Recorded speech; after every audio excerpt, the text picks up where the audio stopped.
এরাজ্যে নিম্নবিত্ত মধ্যবিত্ত মানুষদের বঞ্চনায় যেন ভবিতব্য। বঞ্চনার শিকার চা শ্রমিকরাও। এবার চা বাগানের শ্রমিকদের প্রভিডেন্ট ফান্ড বঞ্চনা নিয়ে সরব হলেন বিজেপি সাংসদ মনোজ টিগ্গা। একাধিক চা বাগানের মালিকদের পাশাপাশি তৃণমূল শ্রমিক সংগঠনের বিরুদ্ধেও অভিযোগ তুলেছেন আলিপুরদুয়ারের বিজেপি সাংসদ। জলপাইগুড়ি আঞ্চলিক প্রভিডেন্ট ফান্ড দপ্তরের কমিশনার পবন বানসালের সঙ্গে দেখা করে চা বাগান মালিকদের বিরুদ্ধে ব্যবস্থা নেওয়ার দাবি জানিয়েছেন তিনি। একই সঙ্গে চা শ্রমিকদের পিএফ সমস্যা মেটানোর দাবিও তুলেছেন তিনি। পিএফ দপ্তরে দালাল চক্র তৈরি হয়েছে বলে বিস্ফোরক অভিযোগ বিজেপি সাংসদ মনোজ টিগ্গার। শীতকালীন অধিবেশনের লোকসভাতে এই প্রসঙ্গ তুলবেন বলে আশ্বাস দিয়েছেন তিনি। পুরো পিএফ অফিসটা এক দালাল চক্রে পরিণত হয়েছে।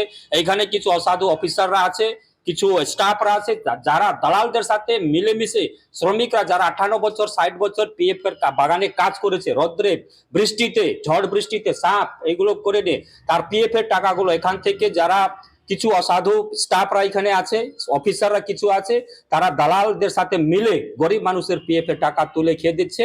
তাদের বিরুদ্ধে আমি অভিযোগ করেছি, লিখিত অভিযোগ করিনি, আমি অনঅফিস এইখানে ভার্বালি আমি পিএফ কমিশনারকে বলেছি যদি এটা না রোকা হয় তাহলে কিন্তু আগামী দিন বড় ধরনের আন্দোলন এখানে হবে। আমি কিছু দালাল চক্রের হদিশ পেয়েছি, আমি লিখিতভাবে অভিযোগ জানাবো।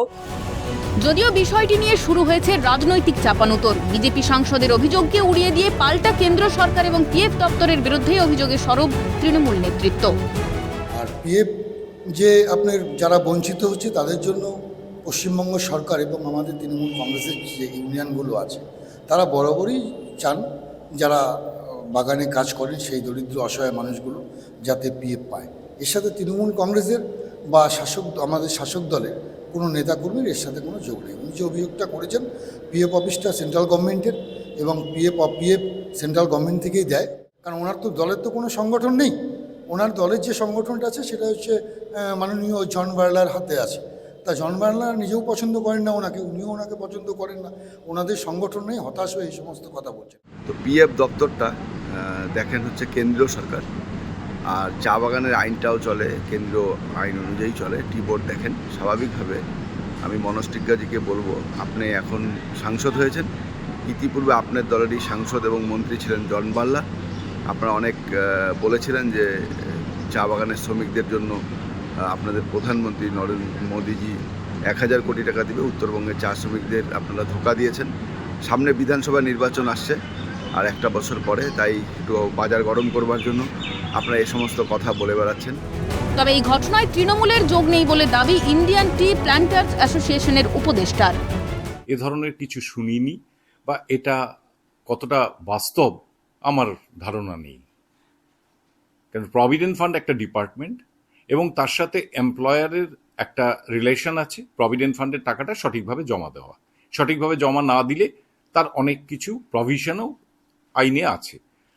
আমরা সবাইকে, আমাদের মেম্বার গার্ডেন সবাইকে বলি যে কষ্ট করে হলেও যাতে টাকাটা সঠিক সময়ে জমা করে। যদিও প্রভিডেন্ট ফান্ড দপ্তরের কমিশনার জানালেন অসঙ্গতির বিষয়টি তিনি দেখেছেন, অভিযোগ খতিয়ে দেখে আইনানুগ ব্যবস্থা নেওয়া হবে। इस क्षेत्र में मैं चूंकि कुछ महीने पहले ही आया हूँ, मैंने देखा है यहाँ कुछ डिफॉल्टर संस्थान है, तो उनके विरुद्ध ये जो पीएफ कार्यालय है वो नियमानुसार कार्रवाई कर रहा है और जो भी हमारे संज्ञान में लाया जाएगा उस पर as per act and scheme हम कार्रवाई करेंगे। स्ट्रॉन्ग एक्शन लेने की कोई कवायद? हाँ बिल्कुल, काफ़ी सारे FIR फाइल किए गए हैं जिसका डाटा मैं आपको उपलब्ध करा दूंगा।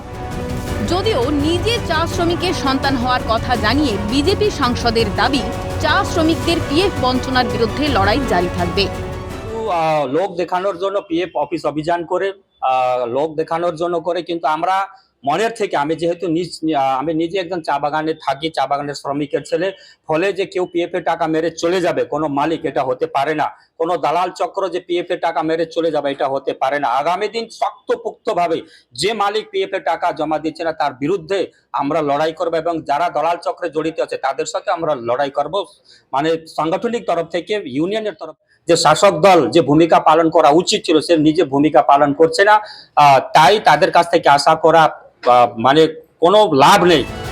আর কতদিন বঞ্চনার শিকার হবেন খেটে খাওয়া মানুষগুলি?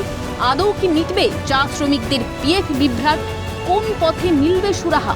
কবে হাসি ফুটবে চা শ্রমিকদের মুখে? এই সব উত্তরের খোঁজেই আপাতত সময়ের অপেক্ষা।